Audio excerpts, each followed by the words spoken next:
He knows everything, directly and indirectly conscious of all manifestations. सब कुछ पता है उनको।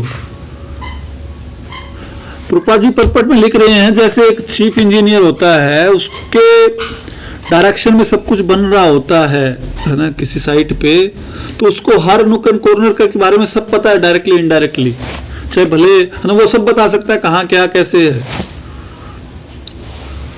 एंड सम्राट फुल्ली इंडिपेंडेंट है, किसी पर निर्भर नहीं है भगवान श्री कृष्ण, वो परम सत्य है वो। आप इस दुनिया में देखेंगे कोई भी ऐसा इंसान नहीं है जो कह दे भाई मैं तो फुल्ली इंडिपेंडेंट हूं और मैं स्वराट है ना, स्वराट भाई हूं, स्वराट मीन्स फुल्ली इंडिपेंडेंट, और अभिज्ञ मीन्स सब पता है मेरे को, फुल्ली कोग्निजेंट, सब कुछ पता है, आगे का पीछे का सब है ना, सब पता है मेरे को।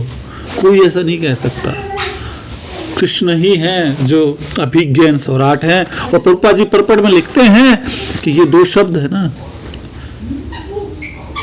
भगवान को लिविंग एंटिटी से अलग करते हैं। भगवान है मतलब उनको सब पता है, वो फुल्ली इंडिपेंडेंट हैं, वो अभिज्ञ स्वराट हैं। आगे क्या लिखते हैं Prabhupada ji, He is independent because there is no other cause beyond him. सब कुछ तो उन्हीं का करा धरा है, भगवान का ही तो करा धरा है सब कुछ। He is the cause of all causes. तो वो सबसे वो सब कुछ उन पे निर्भर है, वो किस पे निर्भर होंगे भाई? अगर किसी पे निर्भर ही हो जाए तो फिर भगवान किस बात के हुए? इसलिए वो स्वराट है, अभिज्ञ है, सब पता है उनको डायरेक्टली इनडायरेक्टली इस मैनिफेस्टेशन का। आगे क्या लिखते हैं, तेने ब्रह्म हृदय, it is he only who first imparted the वैदिक नॉलेज आदि कवये, हृदय आदि कवये, आदि कवि जो ब्रह्मा जी के unto the heart of Brahma ji, उन्होंने ही ये वैदिक नॉलेज दिया ब्रह्मा जी को, जो कि ओरिजिनल लिविंग बीइंग है। दूसरा मूल्यंती यत सूर्य, तो सूर्यगण है ना, by him even the great sages and demigods are placed into illusion, वो ब्रह्म में आ जाते हैं प्रभु।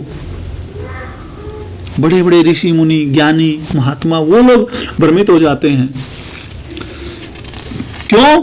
As one is bewildered by the illusory representations of water seen in fire और लैंड सीन ऑन वाटर। जैसे कैसे भ्रमित हो जाते हैं, एग्जाम्पल दे रहे हैं कि जैसे कि कई बार आग में पानी देखते हैं या फिर पानी में जमीन नजर आ जाती है, जैसे शायद दुर्योधन जी को आई थी नजर, और सारी फिर महाभारत आगे जो हम सुनते हैं कैसे। आगे क्या लिखते हैं, Only because of him do the material universes temporarily manifested by the reactions of three modes of nature appear factual. तो ये त्रिसर्ग जो थ्री मोड्स के जो विनिमय, उनके एक्सचेंज जैसे है ना, रिएक्शन से जो ये सृष्टि बनती है टेम्परेरीली, जो मैनिफेस्टेड होती है, ये असली लगती है, बल्कि ऑल्दो दे आर अनरियल, वो मतलब रियल नहीं है बट फिर भी अपीयर्स फैक्चुअल, वो ऐसी लगती जैसे कि सही मतलब वास्तव में हो, जैसे कि वो।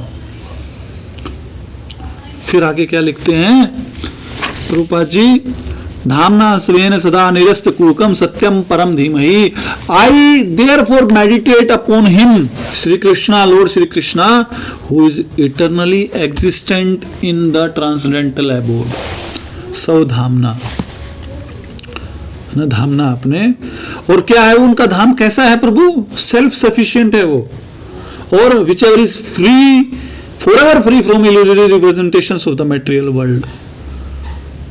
आई मेडिटेट अपॉन हिम, सत्यम परम धीमहि, है ना, धीमहि, आई मेडिटेट अपॉन हिम। क्यों? परम सत्य है प्रभु, सत्यम परम, he is the, for he is the absolute truth, वो परम सत्य है।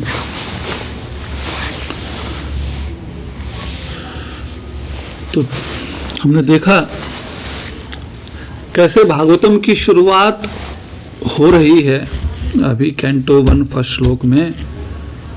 और शुरुआत में व्यासदेव जी, जिनको कि लिटररी इनकारनेशन ऑफ नारायण माना जाता है, वो क्या कर रहे हैं? भगवान कृष्ण को, भगवान वासुदेव, जो वसुदेव जी के पुत्र हैं, उनको नमस्कार कर रहे हैं। सत्यम परम धीमहि, उन परम सत्य पे जो है मेडिटेशन कर रहे हैं। क्यों कर रहे हैं? वो बता रहे हैं कि जन्म आदि अश्चर्यत है, वो इस सारी क्रिएशन का प्रभु जन्म करते हैं, पालन करते हैं और संहार करते हैं। डायरेक्टली और इनडायरेक्टली उनको सब पता है, अभिज्ञ हैं वो, सब पता है उनको, स्वराट हैं वो, फुल्ली इंडिपेंडेंट, मतलब वो पूर्णतः स्वतंत्र हैं, वो किसी पे निर्भर नहीं हैं, क्योंकि सब कुछ उन्हीं से निकला है प्रभु। ब्रह्मा जी को जो ज्ञान देने वाले हैं ना, अपने जो ब्रह्मा जी के हृदय में जो ज्ञान दिया है, वो भी उन्होंने ही दिया है, वेदों का। और वो अपने धाम में है ना प्रभु, अपने धाम के अंदर है। He is eternally existent in the transcendental abode। और वो धाम सेल्फ सफिशिएंट है, उसको किसी जरूरत मटेरियल यूनिवर्स की तरह वो नहीं है ऐसा कि मटेरियल यूनिवर्स, ये मटेरियल मैनिफेस्टेशंस हैं, ये सब जो 3 मोड्स ऑफ नेचर हैं, उनके एक्सचेंज से विनिमय त्रिसर्ग अमीर सा जो फैक्चुअल लगता है, बल्कि है नहीं, वो उसकी तरह नहीं है। दैट इज कहते हैं ना सेल्फ सफिशिएंट। वो कहते हैं निरस्त कुहकम, सारे जो कुहकम जो इल्यूजन्स हैं, भ्रम है, उनसे निरस्त है। वहां पे है ही नहीं वो, वहां पे ऐसा भ्रम वगैरह। और ऐसे परम भगवान को व्यासदेव जी ध्यान कर रहे हैं, ऐसे परम सत्य को व्यासदेव जी ध्यान कर रहे हैं।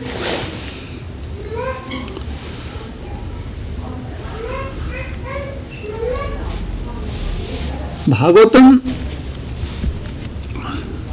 के बारे में महाप्रभु जी ने कहा है कि भागवतम क्या है? एक स्पोर्टलेस पुराण है।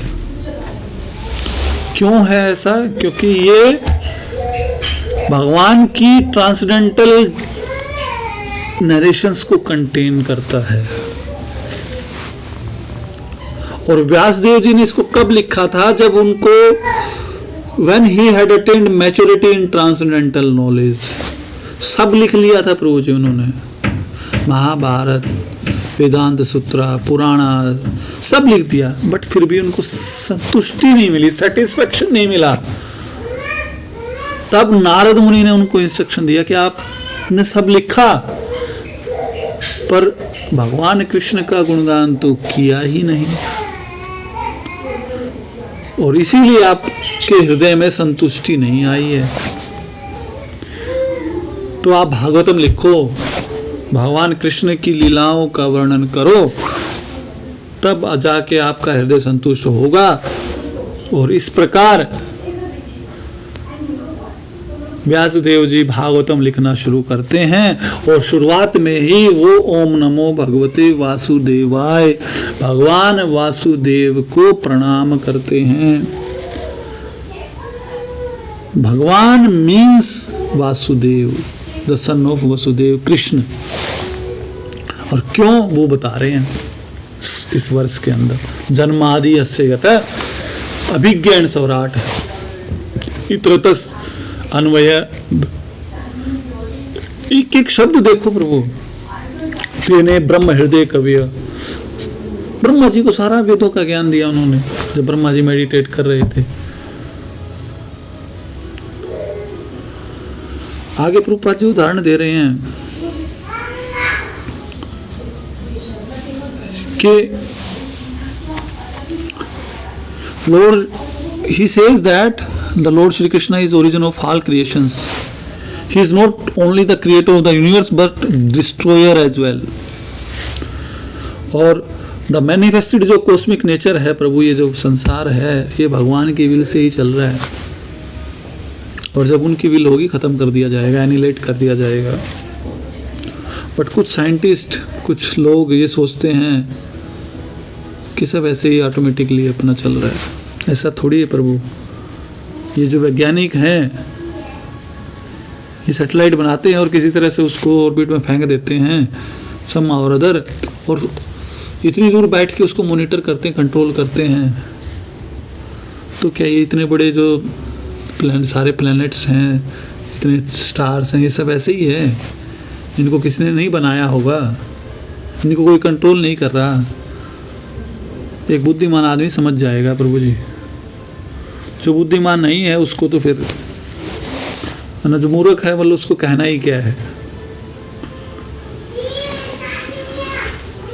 आगे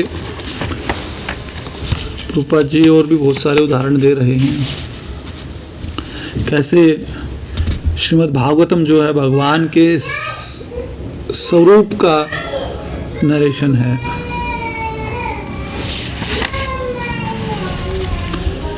रूपा जी आगे लिख रहे हैं कि जो मायावादी जो है ना भगवान के साथ एक बनना चाहते हैं, क्या वो कह सकते हैं कि वो अभिज्ञान सम्राट हैं, उनको सब पता है, वो फुली इंडिपेंडेंट है, किसी पे डिपेंड नहीं करते?